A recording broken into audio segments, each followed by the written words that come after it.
Hello, my noble band of outlaws. Outlaw Samurai coming at you live with a video.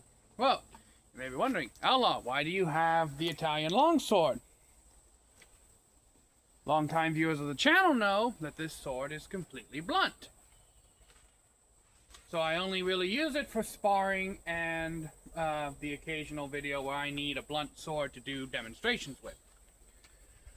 Well, if you saw the title of the video, you'll see lightsaber forms. Yes, I'm going back to my Star Wars content. Now, we all know that the Star Wars has the fancy flourishes and the whole, like, spinning the blade so fast that it basically becomes an orbiting shield that allows Jedi to deflect plasma blasts and droid laser fire. Alright, everybody that has seen Star Wars knows this. All 7 of the forms. But, what if, for example, the Star Wars universe was able to utilize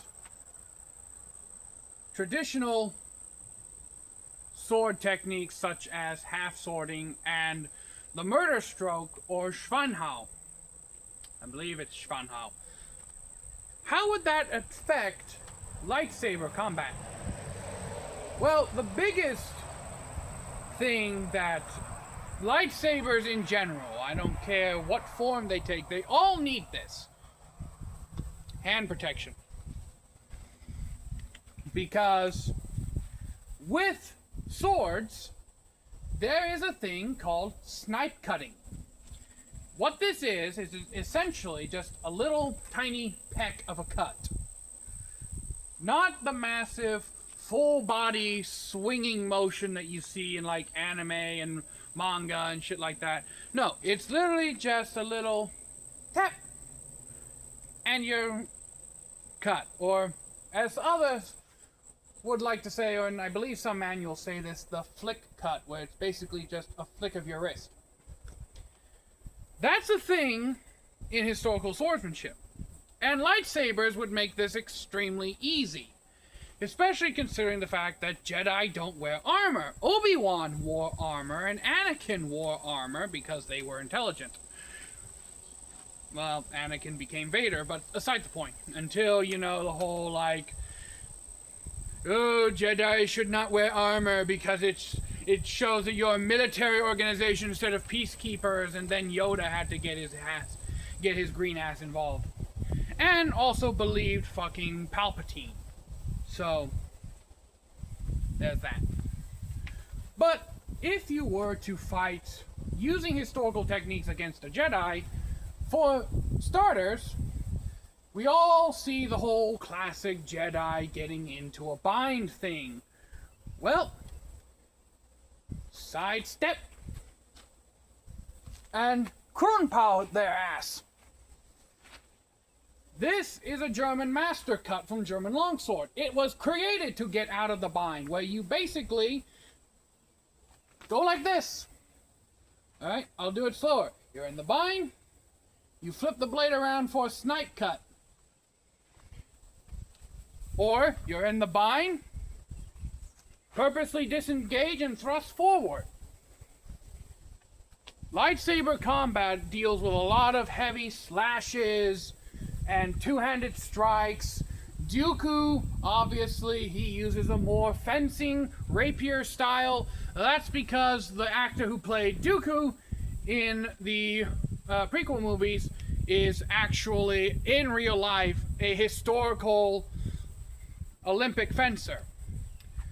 Now, there's a difference between Olympic fencing and actual rapier Victorian-era fencing, and that's the fact that in actual real fencing, the object is to kill the other guy. Alright? In sport fencing, the only thing you really do is cross, cross, cross, lunge. Alright? In historical fencing, you cross and then attempt to thrust into your opponent's guard. I have disdain for those who call sports swordsmanship because of the fact that it's so watered down to the point where it's no longer even near the historical roots that inspired it. Now, if you were fighting a Jedi and you were using historical swordsmanship, there's another thing that would actually be very beneficial in the bind, and that is grappling. It was very common for swordsmen to actually, once they get into a bind, grapple, grab their opponent's wrists and yank them off balance and bash them in the skulls with the pommels of their swords, or do a punch and use the crossguard as like an ice pick, or in this case just another stabby part. Now, because of the fact that lightsabers, they move like they don't have weight, because of the fact that the sword is not an actual, the sword blade itself is not an actual metal blade. It is a blade of condensed plasma energy held within a magnetic force field. At least that is how I view a lightsaber blade to be. If you think a lightsaber blade is different, tell me in the comments below. Now, you can say that because it's essentially two magnetic fields clashing into each other, that's why the lightsabers get stuck. Historically speaking, steel blades got stuck. Sharp steel blades in particular get stuck very easily, because both of the sharp, hard edges bite into each other, and they don't want to let go unless someone physically disengages. Now, disengaging from a bind can be and cannot be advantageous. But, aside from the point, you often see in the Star Wars universe the big, flourishing movements, very much attributed to such styles as like montante, for example. And that is because, much like this pipe here, I can whip this pipe around very quickly. I cannot whip this sword around nearly as quickly. And that is because of mass and weight distribution. Swords are heavy near the hilt, which in most instances give good tip control. But you are essentially fighting against a lever and a fulcrum. Your hand being the fulcrum, the pommel being a counterbalance, and the blade being the lever. Lightsabers do not have this problem because, much like this pipe, all the weight is essentially in the grip of the lightsaber, allowing for ungodly amounts of flourishing spins without exhausting the Jedi in question. Now, I know what you're saying. Well, Outlaw, what about the Force? The Force lets a Jedi do all kinds of space wizard shit. Alright, lets them read minds, erase memories. The ever-popular Force Push, which, for those of you who want to know, yes, the Force ability that I would personally learn is Force Lightning. Alright? I don't give a shit if it's a Sith technique, okay? I'm a Qui-Gon, Mace Windu kind of person, okay? I'm a Grey Jedi, I'll use both sides of the damn Force and not care. But therein lies what I've kind of been explaining and getting around to, is that the Jedi's forms, they work for the lightsaber because of the fact that the lightsaber barely has any physical weight outside of the grip, and that the blade can basically cut through anything. So you don't need the kind of energy conserving kind of stances and forms that historical swordsmanship have. Like, for example, Wrath Guard. Now, this is a guard that is genuinely a very aggressive offensive guard because you can release a powerful cut from it. And it's intentional. The body is biomechanically designed to deliver a powerful cut. Now, it does leave your entire front exposed, but this is also a deceptively energy-conserving guard because the blade is resting on my shoulders. I'm not moving my arms, fatiguing them as much. Now, the most standard guard is basically this, where you have front point. It's the guard that any sword style, I don't care what region, what culture you are referencing, if they have swordsmanship, this is the first guard they learn. Some learn like this, some learn like this, some learn like this. It doesn't matter. This is called forward guard. And it is the fundamental first guard every swordsman learns. Alright, it is the guard that you see samurai in when they're circling each other on top of the burning temple and they're having the climactic duel because you dishonored my clan or whatever. It is the same guard you see in European knight movies. Now, again, this is not very energy conservative because you're holding the full weight of the blade out. You can rest your arm against your chest if you got a beer belly like mine, but then again, that's not really helping you conserve a lot of energy. Now, there's also this guard, which you can clearly see I'm resting on my beer belly again, but my right arm will be more fatigued than my left arm in this guard because I'm holding up my right arm with my muscles. And of course, there's my favorite guard, which is Fool's Guard, where you can literally just lay the tip of the blade on the ground and stand there, and then all you have to do is this. And step forward.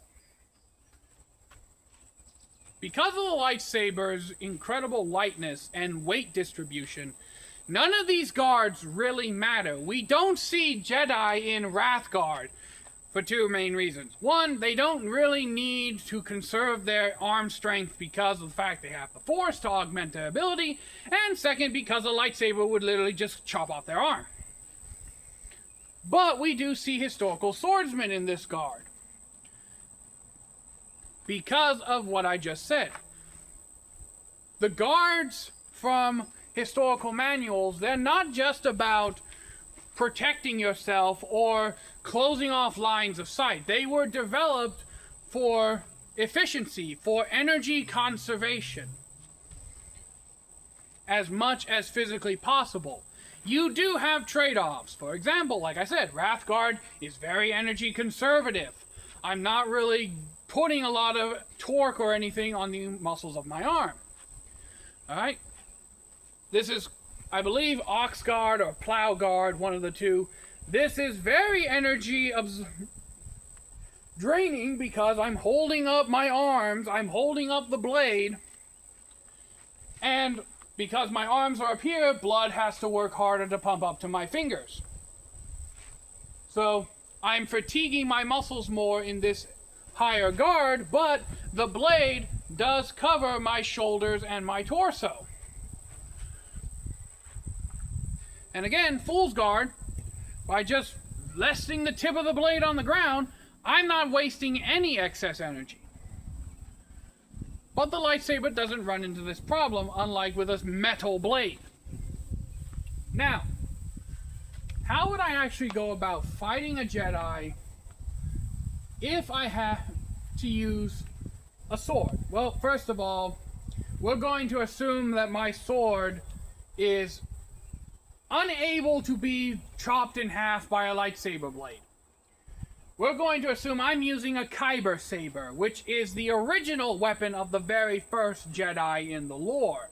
It's essentially a metal blade forged using the Force, and a Kyber crystal is embedded into the blade, and that blade has all the power of a lightsaber, but works like a metal blade. So we're going to assume that I have said Kyber saber. Now, with that in mind, so I lock blades with a Jedi. Now, I have one of two options. In this bind, if our blades are locked, I can push directly up using my cross guard to essentially catch his lightsaber blade and push it back, and then force shove him. We're assuming I'm a Jedi as well. And I could use the force shove, or I could use force lightning while I have his blade away. Now, he's not going to expect this because, again, the Jedi from the Old Republic era and the New Hope era, they've never encountered a kyber saber before. They've never encountered somebody who uses metal blade techniques. So they won't initially understand why I'm shoving my blade arm up towards the lightsaber until it's relatively too late. Now, I'm not challenging a Jedi Master like Obi-Wan or Mace Windu or Yoda or Qui-Gon or any of them, because they would see that I'm challenging a lightsaber with a metal blade. There has to be something about this blade that gives me the confidence to challenge a Jedi with it. So we're going to assume I'm fighting a Jedi Knight. Now, this hypothetical Jedi Knight, after I block his first strike and force push him, he's going to realize that this thing is not going to be cut by a lightsaber anytime soon. So he's going to try to switch up forms on me. Whether it's the defensive form, the offensive form, or the form that combines both, I don't remember them at the moment. But he's going to assume to change up forms. What he's not going to assume I'm going to do is initiate another bind, but in this time, instead of basically manhandling his lightsaber blade out of the way, instead what I'm going to do is essentially this, where I'm going to use the bind to my advantage and push my blade, rotating it over into his neck. Now, I know what you're saying. Well, this seems pretty one-sided. Like, even you would find trouble dueling a Master Jedi. And yes, I'm true. I would find trouble dueling a Master Jedi. But here's the thing. I'm not going to duel that Master Jedi or that Jedi Knight in the way that he's accustomed to being fought.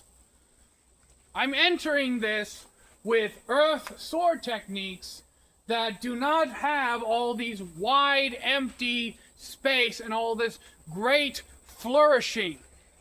Alright, he'll try to do the stereotypical Star Wars flourishing, and the moment I get an opportunity, stab! I'm just going to run him through. Now, again, believe it or not, in canon, most Jedi Knights, they're not actually that skilled. Everyone assumes all Jedi fight like Mace Windu and Qui-Gon, and they all have like an insane level of skill. It varies from person to person. I'm imagining a pretty average Jedi that at most is accustomed to fighting battle droids. Because honestly, I prefer the Clone War. I prefer Clone War era Jedi. Back when they still had some grit to them. So they're used to fighting dumb droids that only go Roger, Roger, and blast and make honestly funny jokes. But aside the point, he's not going to be accustomed, if he's only accustomed to fighting those types of droids, he's not going to be accustomed to somebody who knows how to work a metal blade. Now, yes, my sword will be slower, it will be more difficult to use, and he will have a speed and agility advantage over me because of that. But what he doesn't have over me is the ability to just brute force into a swing. Because like I said, a lightsaber, it has basically no mass in the blade. I say basically because energy still is matter. It still has mass to it. But it does not have nearly as much physically dense mass as a steel, or in this case, kyber saber blade. And because of this, I can, if I really just full on, hard as I can, swing down, even adding into the equation the power that the Force would grant me, hit far harder than any lightsaber blade. Now, granted, the lightsaber can cut through anything, but in essence, so can a kyber saber, to my understanding. Now, let's say that this isn't his first time fighting an opponent that uses a steel blade, but or a blade that can basically parry or block a blow from a lightsaber. How would I get around that? Well, like I demonstrated earlier, if I'm in the bind, which is the classic kind of situation that most Jedi find themselves in, they always are binding their lightsabers together, I could initiate a Krunpao and strike the side of his head. Or, if the Krunpao doesn't work, I can disengage and I can kind of feint him into an attack, committing and then counter-striking. Without knowing all of the forms and the techniques of the lightsaber, I can't 100% justifiably say that I would win every single time. I'm just saying what I can do and what I know I am capable of doing in a traditional sword fight. But, with that in mind, just a moment. Whoa. Ooh. Sorry about that, I had to think for a second. But in any case, lost my train of thought. Oh yeah, so I can only speculate on how I would handle a Jedi Knight in the case of my own abilities as a swordsman. Now, with that in mind, there is one technique that I have been purposely avoiding. And that's actually a lightsaber technique that both Jedi and Sith do not like doing, because the Jedi consider it dishonorable and the Sith consider it cowardly. I consider it fair strategy. What technique am I talking about? Pretend this is a lightsaber blade.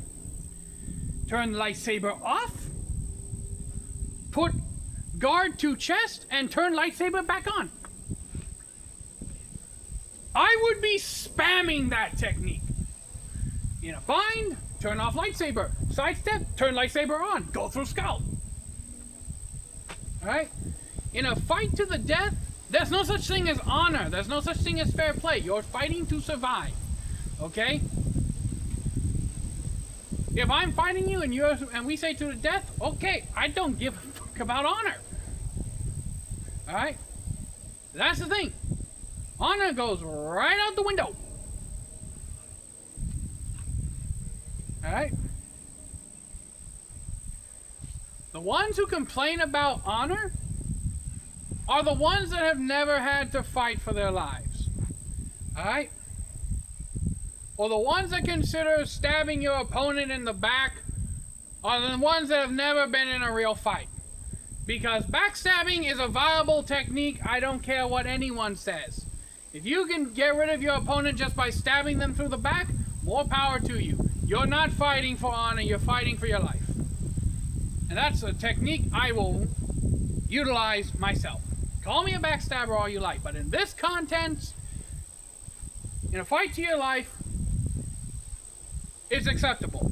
In an honorable duel where both parties are consenting to meet at a certain place at a certain time with certain weapons provided under the eyes of the law, that's a different story. At that point, you're not fighting to the death necessarily. You're fighting until honor is satisfied. Meaning that the techniques you would use in war, you can't really bring into a judicial duel situation. But there is one other technique that I feel like could be utilized, and that is half swording. So So let's say that Jedi swings lightsaber blade down. I grab my blade, hook the lightsaber blade with my crossguard, move it out of the way, and then enter his guard, and then ram my blade right pommel first into his skull. Which is an actual historical technique. Not a very wise technique because I put my other hand near a lightsaber blade and I want to keep my fingies, but it is a historical technique. Or if I want to confuse him, the old murder stroke, or schlunghow, I believe it's called, where I bash using the crossguard, or I smack him in the head with the pommel, or I use the most dangerous technique known to longsword. I take my pommel off completely and end him rightly. Jokes aside, that's also historical. When a sword would fall apart, you'd pick up the heavy pommel and you'd throw it like a rock. But yes,